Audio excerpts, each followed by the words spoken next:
സാധാരണ ഒരു മനുഷ്യന് അത് വിശ്വസിക്കാൻ പറ്റത്തില്ല. ചെയ്യരുതെന്നുണ്ടെങ്കിൽ ആ നിയമത്തെ ഒന്ന് പേടിക്കണം.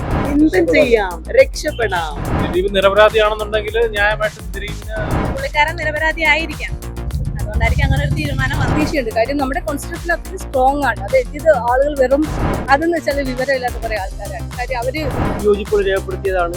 കേസ് മാറ്റണമെന്നൊക്കെ സുപ്രീം കോടതി നമുക്ക് അത് വിഷമകരമായൊരു ഇത് തന്നെയാണ് വന്നത്. പിന്നെ ബാലചന്ദ്രൻ തന്നെ പല കാര്യങ്ങൾ കുറെ പേര് കൂറുമാറിയ എക്സൈറ്റ്മെന്റ് മനുഷ്യനെ കൂട്ടി വന്നിട്ട് അവസാനം കാട്ടി. കേരളം കാത്തിരുന്ന ഒരു കോടതി വിധിയാണ് കഴിഞ്ഞ ദിവസം ഉണ്ടായത്. നടിക്കെതിരെയുള്ള പീഡന കേസിന്റെ വിധി. ഇതിൽ 8ാം പ്രതിയായ ദിലീപിനെ കുറ്റവിമുക്തനാക്കിക്കൊണ്ടായിരുന്നു വിധി. ഇതുമായി ബന്ധപ്പെട്ട് നിരവധി അഭിപ്രായങ്ങളാണ് പുറത്തു വരുന്നത്. കേട്ടപ്പോൾ എന്താണ് തോന്നിയത്? സീരിയസ്ലി ഞാനൊരു കാര്യം പറയട്ടെ, ദിലീപ് ചെയ്തില്ല എന്ന് പറയുന്നത് ഇപ്പൊ നമ്മൾ ഇത്രയും നാൾ ഇപ്പൊ 8 വർഷമായി ഇതിന്റെ ഒരു നമുക്കിപ്പോ ദിലീപ് അതിനകത്ത് ഇൻക്ലൂഡഡ് അല്ല എന്ന് സാധാരണ ഒരു മനുഷ്യന് അത് വിശ്വസിക്കാൻ പറ്റത്തില്ല. സെക്കൻഡ് തിങ്, ഞാൻ ദിലീപിനെയും മഞ്ജു വാര്യരെയും കാവ്യമാധവനെയും എല്ലാം മാറ്റി നിർത്തിക്കൊണ്ട് ഞാനൊരു കാര്യം പറയട്ടെ. നമ്മുടെ നാട്ടിൽ ഒരു തെറ്റ് ചെയ്യാനായിട്ട് പ്രചോദനമാണ് ഇപ്പോഴത്തെ നിയമ സംഹിത എന്ന് പറയുന്നത്. കാരണം ഇപ്പം വന്ന ഈ നിയമങ്ങൾ അതായത് ഇപ്പം ഒരു ഇത്രയും പണക്കാരനായത് കൊണ്ട്, അല്ലെങ്കിൽ ക്യാഷ് ഉള്ളത് കൊണ്ട്, അല്ലെങ്കിൽ കുറച്ച് സ്വാധീനങ്ങൾ ഉള്ളത് കൊണ്ട് അദ്ദേഹം ഇതിൽ നിന്ന് നല്ല രീതിയിൽ അയാൾ എസ്കേപ്പ് ആയി. പക്ഷേ അങ്ങനെയല്ല വേണ്ടത്. കാരണം നാളെ ഒരു പയ്യന്, അല്ലെങ്കിൽ നാളെ ഒരു മനുഷ്യന്, അല്ലെങ്കിൽ ഒരു ആണിന് തെറ്റ് ചെയ്യരുതെന്നുണ്ടെങ്കിൽ ആ നിയമത്തെ ഒന്ന് പേടിക്കണം.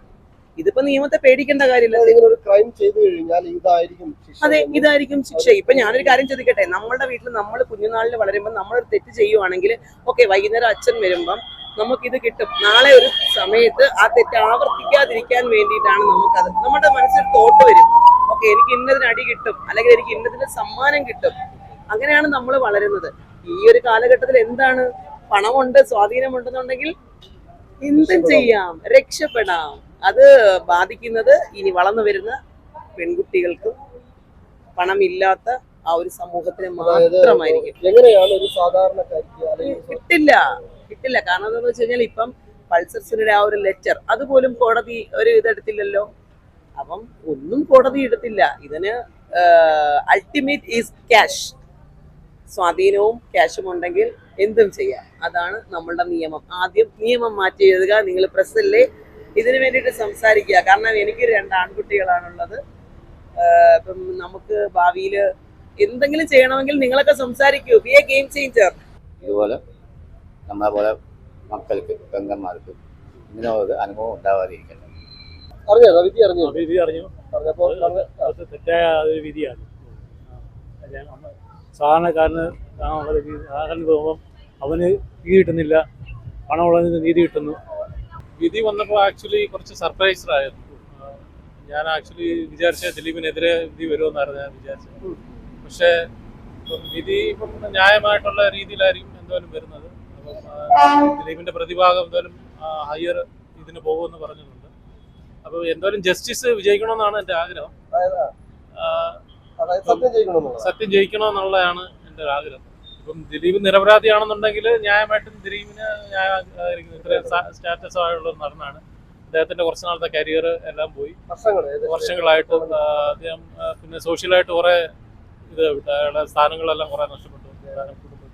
തീർച്ചയായിട്ടും ദിലീപ് ഇപ്പം നിരപരാധിയാണെന്നാണ് നമ്മൾ വിശ്വസിക്കുന്നത്. പക്ഷേ അതിന് ഓപ്പോസിഷൻ ഹയറായിട്ട് പോയി അതിനെതിരെയുള്ള തെളിവ് സംഘടിപ്പിച്ച് ഇത് വരിക. അതിന്റെ ജസ്റ്റിസ് എന്നാലും പുറത്തു വരിക എന്നുള്ളതാണ് ഞാൻ ആഗ്രഹം. സോഷ്യൽ മീഡിയയിലൊക്കെ വലിയ ചർച്ചയാണ്.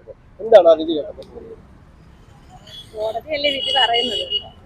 അപ്പോന്ന് വെച്ച് കഴിഞ്ഞാല് ശരിയായ ഒരു വിധി ആയിരിക്കും. നമ്മളിപ്പം നീതി എന്ന് പറയുന്നത് എല്ലാവർക്കും സത്യം ജയിക്കണം എന്നുള്ളൊരു ഇതാണല്ലോ. അപ്പം അവിടെ ഒരു കളങ്കം ചെയ്യരുതെന്നാണ് എൻ്റെ ഒരു അഭിപ്രായം. അപ്പം അത് വെച്ച് നോക്കുവാണെങ്കിൽ പുള്ളിക്കാരൻ നിരപരാധി ആയിരിക്കാം. അതുകൊണ്ടായിരിക്കും അങ്ങനെ ഒരു തീരുമാനം വന്നത്. ചാനലുകൾ ഇപ്പം നമ്മൾ പറയുന്ന സമൂഹത്തിനെ പറ്റി പറയുകയാണെങ്കിലും ബഹുജനം പലവിധമെന്നല്ലേ പറയുന്നത്.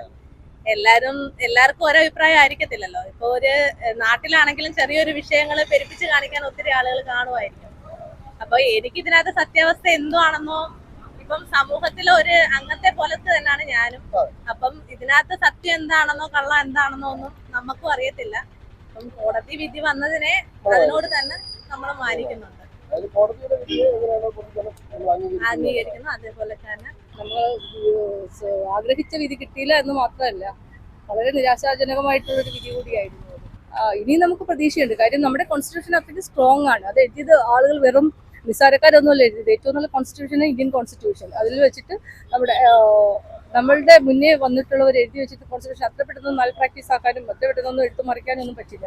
നമുക്ക് മേൽക്കോടതികളിൽ നമുക്ക് വിശ്വാസമുണ്ട്. മേൽക്കോടതികളുടെ വിധി അത് നമ്മളുടെ പ്രോസിക്യൂഷൻ കൊടുത്ത ഓരോ തെളിവുകൾക്കും അതിൻ്റെതായ ഉണ്ടാവുമെന്ന് പ്രതീക്ഷിക്കുന്നു. അഡ്വക്കേറ്റിന് പ്രതീക്ഷയുണ്ടെന്നേ ഉള്ളൂ. എന്നാൽ പോലും 1% അവരെപ്പോഴോ പറയുന്നുണ്ടായിരുന്നു ഞങ്ങൾ മേൽക്കോടതിയെ സമീപിക്കും. അങ്ങനെ ഒരു അഡ്വക്കേറ്റ്സിന്റെ വാലിൽ നിന്ന് വന്നപ്പോൾ നമുക്ക് പ്രതീക്ഷ മങ്ങിയിട്ടുണ്ട്. ഇവിടെ നിന്നും ഈ കോടതിയിൽ നിന്നും നമുക്ക് ഇത് കിട്ടാനുള്ള സാധ്യത കുറവുണ്ട് എന്ന് തോന്നിയിരുന്നു. എന്നാലും നമ്മൾ വിശ്വസിച്ചിരുന്നു, കിട്ടിയിരുന്നെങ്കിൽ ആഗ്രഹിച്ചിരുന്നു. അത് തന്നെ നിയമം എടുക്കാൻ പറ്റുമെന്ന്. അത് തന്നെ അന്തിമ വിധിയല്ല, എടുക്കാൻ പറ്റും. പക്ഷേ അതിന് ഇനി നമുക്ക് സാധ്യതയുണ്ട്. നമ്മുടെ വിധി ഇനിയും വരും. ഹൈക്കോടതിയുണ്ട്, സുപ്രീം കോടതിയുണ്ട്, ഈവൻ നമുക്ക് രാഷ്ട്രപതിക്ക് കൊടുക്കാൻ പറ്റും ലാസ്റ്റ്. ആ സമയത്ത് നമ്മൾക്ക് പ്രതീക്ഷയുണ്ട്. ഇല്ല, ഇന്ത്യൻ കോൺസ്റ്റിറ്റ്യൂഷൻ ഇങ്ങനെ ആരും മിസ്യൂസ് ചെയ്യാനായിട്ട് പറ്റില്ല. അതെന്ന് വെച്ചാൽ വിവരമില്ലാത്ത കുറെ ആൾക്കാരാണ്. കാര്യം അവരെയും കുറ്റം പറഞ്ഞിട്ട് കാര്യമില്ല. അവർക്ക് നമ്മുടെ സാമൂഹിക സ്ട്രക്ചറോ അല്ലെങ്കിൽ പണ്ട് തൊട്ടേ തുടർന്ന് വന്നൊരു സ്ട്രക്ചറിനെ വിശ്വസിച്ചുകൊണ്ട് അങ്ങനെ പോവാണ് സ്ത്രീകൾ. അതായത് അവർക്ക് എന്തെങ്കിലും അത് സ്ത്രീകളല്ലേ പോട്ടെ എന്നുള്ള ഒരു ആറ്റിറ്റ്യൂഡാണ്. പുരുഷനത് ചെയ്താലോ അത് അവർക്ക് ചെയ്യാനുള്ള ഒരു ഇതുണ്ടായിരുന്നു മുൻകാലം തൊട്ടേ. പക്ഷെ മാറിയെന്ന സാമൂഹ്യ ഒന്നും അവരറിയുന്നില്ല. അതിജീവിതയും സാമ്പത്തികമായിട്ടായാലും അല്ലെങ്കിൽ വളരെ സേവിൽ നിൽക്കുന്ന ഒരാളാണ്. അങ്ങനെയുള്ള ഇല്ല, കിട്ടാത്ത സാഹചര്യത്തിൽ അവിടെ കാശിന്റെ പ്രശ്നമല്ല. അത് നമ്മുടെ സ്റ്റേറ്റിന്റെ സ്റ്റാറ്റസ് ആണ്. സ്റ്റേറ്റ് ആണ് നമ്മൾ സപ്പോർട്ട് ചെയ്യുന്നത്. ഒരിക്കലും അതിജീവിത പോക്കറ്റിൽ നിന്ന് കാശെടുത്തല്ല ഇത് ചെയ്യേണ്ടത്. സ്റ്റേറ്റിന്റെ ഉത്തരവാദിത്തമാണ്, നമ്മൾ ജനങ്ങളുടെ ഉത്തരവാദിത്തമാണ്. നമ്മളുടെ നികുതി പണത്തിൽ നിന്നാണ് അവരെ നമ്മൾ സംരക്ഷിക്കേണ്ടത്. അവരുടെ മാനം കാക്കേണ്ടത് നമ്മളുടേതാണ്. അവർക്ക് നീതി മേടിച്ചു കൊടുക്കേണ്ടത് നമ്മളുടെ ഉത്തരവാദിത്തമാണ്. പക്ഷെ നമുക്ക് പ്രതീക്ഷയുണ്ട്. നമുക്കത് ഈ അതിജീവനയുടെ കാര്യത്തിൽ നമുക്കത് കിട്ടും. കാര്യം സ്റ്റേറ്റും അവരോടൊപ്പം തന്നെ നിൽക്കുന്നുണ്ട്. നമുക്ക് തന്നെ ഇപ്പൊ മേൽക്കോടതിയിൽ സമീപിക്കുന്നുണ്ട്. പൊതുവേ 2017 നടന്ന കേസാണല്ലോ. ഇത്രയും നീണ്ടു പോയത് തന്നെ പല തെളിവുകൾ നശിപ്പിക്കലും മറ്റേതൊക്കെ നമ്മൾ കണ്ടതാണല്ലോ. പണവും മറ്റു കാര്യങ്ങളും ഒക്കെ ഇതിന്റെ പുറകിലുണ്ടായിരുന്നു. പല തെളിവുകളും പുറത്തു വന്നതാണ് അല്ലേ. നമ്മൾ ഗൂഢാലോചനയുടെ ആ കേസുമായിട്ട് ബന്ധപ്പെട്ടതാണ്. ഇനി മേൽക്കോടതിയിലും ഉണ്ടല്ലോ. അപ്പൊ ഈ കോടതിയിൽ അതിജീവിതമാണ് പല ഘട്ടങ്ങളിലും ജസ്റ്റിസിനെതിരെ വിയോജിപ്പുകൾ രേഖപ്പെടുത്തിയതാണ്. കേസ് മാറ്റണമെന്നൊക്കെ സുപ്രീം കോടതിയിൽ വിശ്വാസ്യത ഇല്ല എന്നും പറഞ്ഞൊക്കെ സുപ്രീം കോടതി വരെ പോയതാണ്. അപ്പോൾ നമ്മളിപ്പം കോൺസ്പിറൻസി തെളിയിക്കുക എന്നുള്ളത് പാടുള്ള ഇതാണ് സംഭവങ്ങൾ. പക്ഷേ തെളിവുകളും ഹാഷ്ടാഗും മൊബൈലിൻ്റെ അതുമെല്ലാം കോടതിയിൽ തന്നെ പല ഘട്ടങ്ങളിലും കോടതി സ്റ്റാഫുകളും മാറ്റി എന്നൊക്കെ പറഞ്ഞ് പല തെളിവുകളും ഒക്കെ പുറത്തു വന്നതാണ്. തെളിവുകളുണ്ട്, പക്ഷെ അതെന്താ സംഭവിച്ചു എന്നുള്ളത് ഇപ്പോൾ മേൽക്കോടതിയിൽ നിന്ന് ഹൈക്കോടതിയിലോട്ടൊക്കെ പോവുകയോ സുപ്രീം കോടതിയിലൊക്കെ പോകുമ്പോഴത്തേക്ക് അതിജീവിതയ്ക്ക് അതിൻ്റെതായ നീതി ലഭിക്കണം. എങ്കിലേ സ്റ്റേറ്റിനും ഇവിടുത്തെ ജനങ്ങൾക്കും അത് അന്നു മുതൽ കൂടെ വന്നവർക്ക് അത് നമുക്ക് അത് വിഷമകരമായൊരു ഇത് തന്നെയാണ് വന്നിരിക്കുന്നത്. എന്ന് പറഞ്ഞാൽ ആ കുട്ടിയുടെ വികാരത്തോട് ഇപ്പം എന്ന് നിന്നവരാണ് നമ്മൾ. ആ കുട്ടിക്ക് വന്ന ഒരു വികാരം മലയാളി സമൂഹം ഒന്നടങ്കം നിന്നതാണ്. അപ്പോൾ സ്റ്റേറ്റിനെ സംബന്ധിച്ചോളം ഇതൊരു നല്ലതല്ല. ഇത്രയും നിന്നിട്ട് കാര്യം അത് ഒരു പണത്തിൻ്റെയും പറ്റിയൊക്കെ നമ്മൾ കണ്ടതാണ്. ഒരു പ്രതി ഇത്രയും ശക്തനായി മാറുമ്പോഴത്തേക്ക് പണം ചെയ്ത് എന്ത് ചെയ്യാന്നൊരു രീതിയിലാണ് എന്നാണ് തോന്നുന്നത് വിധി വന്നിട്ട്.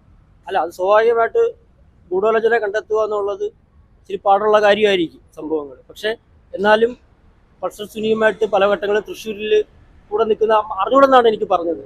ഈ ആദ്യഘട്ടങ്ങളിൽ പിന്നെ നമ്മൾ ആലോചിക്കുന്ന വ്യക്തി അങ്ങനെയാണ് പറഞ്ഞത്. പക്ഷെ നമ്മളെ അവിടുത്തെ ടെന്നീസ് ക്ലബ്ബിലൊക്കെ നിൽക്കുന്ന ഫോട്ടോ വന്ന് വരികയും പിന്നെ ബാലചന്ദ്രൻ തന്നെ പല കാര്യങ്ങൾ പുറത്തു വിടുകയും ഒക്കെ ചെയ്യുന്നുണ്ട്. ഈ സിനിമ ലൊക്കേഷനുമായിട്ട് ബന്ധപ്പെട്ട് ഡ്രൈവർ തന്നെയായിരുന്നു പൾസർ സുനി ഉണ്ടായിരുന്നത്. പല തെളിവുകളും പുറത്തു വന്നതാണ്. എനിക്ക് തോന്നുന്നു പല ചാറ്റുകളും മറ്റുമൊക്കെ വാട്സപ്പിൽ വന്നത് അത് ഡിലീറ്റ് ചെയ്ത് തന്നെ എന്തോന്ന് ചെയ്യുന്നപ്പോൾ അത് ചുമ്മാ ചെയ്തതാണ്. അങ്ങനെയൊക്കെ പുറത്തു വന്നാണ് അത് കാണുന്ന കാര്യങ്ങൾ. തെളിവുകളൊക്കെ ഉണ്ടായിരുന്നു എന്ന് തന്നെയാണ് വിശ്വസിക്കുന്നത്. നടിയെ ആക്രമിച്ച കേസുമായിട്ട് ബന്ധപ്പെട്ട് അതിന്റെ വിധി ഇന്നായിരുന്നു. 8 വർഷത്തിന് ശേഷമാണ് അതിന് വിധി വരുന്നത്. ആ ഒരു വിധി കണ്ടപ്പോൾ എന്താണ് ശരിക്കും? തീർത്തും നിരാശാജനകമാണ് ഈ വിധി. ഇതിൽ കൂടുതൽ നമുക്കൊന്നും പറയാനില്ലേ അല്ലേ? അഭിപ്രായം പറഞ്ഞു. അത് എന്നെ പറഞ്ഞു തന്നെ നിരാശാജനകമായ വിധിയാണ്. എല്ലാവർക്കും ശിക്ഷ ലഭിക്കുമെന്നാണ് പ്രതീക്ഷയുണ്ടായിരുന്നത്. അത് ലഭിച്ചില്ല. ഒരു അദ്ദേഹത്തിന് ഒരു ബന്ധമില്ല എന്ന് വിധിക്കണമെങ്കിൽ അങ്ങനെ ഒരു തെളിവുകൾ ഇല്ലാത്തതിന്റെ അടിസ്ഥാനത്തിലായിരിക്കും അതോ എന്തായിരിക്കും? അങ്ങനെയാണെങ്കിൽ ഇത്ര വർഷം വേണ്ടി വരുന്നില്ലല്ലോ. 8 വർഷം നീണ്ടുപോയത്. 8 വർഷം നീണ്ടുപോയില്ലേ ഇത്രയും? നിരവധി പേരുടെ മൊഴിയെടുത്തു, നിരവധി പേരുടെ അതായത് ഇത്ര പേര് കൂറുമാറിയതിനകത്ത് ഇല്ലേ? അപ്പൊ അതൊക്കെ തന്നെ ഇതായ സാധാരണക്കാരുടെ ഗതി ആലോചിച്ച് നോക്കി ഇല്ലേ? ഇന്ന് പണത്തിന്റെ മീതെ പരത്തും പറക്കില്ലെന്ന് പറഞ്ഞില്ലേ? അതാണ് അതിന്റെ വേറെ ഒന്നുമില്ല അതിനകത്ത്. പിന്നെ രാഷ്ട്രീയമായ ആ ശക്തി, സാമ്പത്തികം, പിന്നെ ഇതൊക്കെ തന്നെയാണ് ഇതൊക്കെ ഒരു ഘടകം തന്നെയാണ്. കാര്യം 10 മണി മുതൽ ടി വിയിൽ പോയിരിക്കുകയാണ്. ഒരു 3-4 മണി വരെ പിന്നെ ഇതിനെക്കുറിച്ചുള്ള ചർച്ചകളും ഇതൊക്കെ എന്തിനാ വ്യർത്ഥമാണെന്ന് തോന്നുന്നത് അല്ലേ?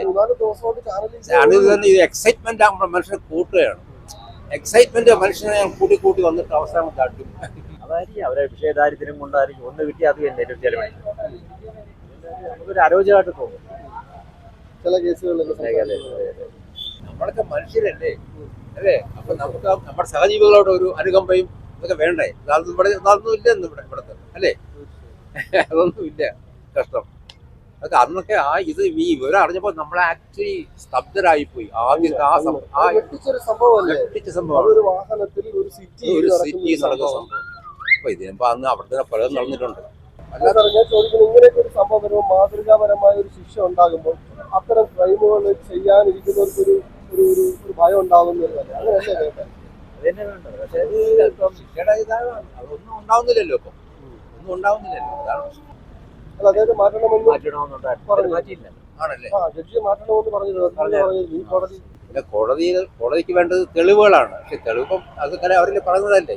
തെളിവുകളുടെ അഭാവത്തിലാണ്. തെളിവുകളിലെ പക്ഷെ അന്ന് ഈ ചർച്ചകൾ നടന്ന സമയത്തൊക്കെ ഒരുപാട് തെളിവുകളാണല്ലോ പറഞ്ഞുകൊണ്ടിരുന്നു. പക്ഷെ പിന്നെ എന്തോ ഒരുപാട് കൂറുമാറ്റം ഉണ്ടായില്ലേ? എന്തായാലും മേലോട്ട് കോടതികളുണ്ടല്ലോ. അങ്ങനെ ഒരു പ്രതീക്ഷ പ്രതീക്ഷ ഉണ്ട്.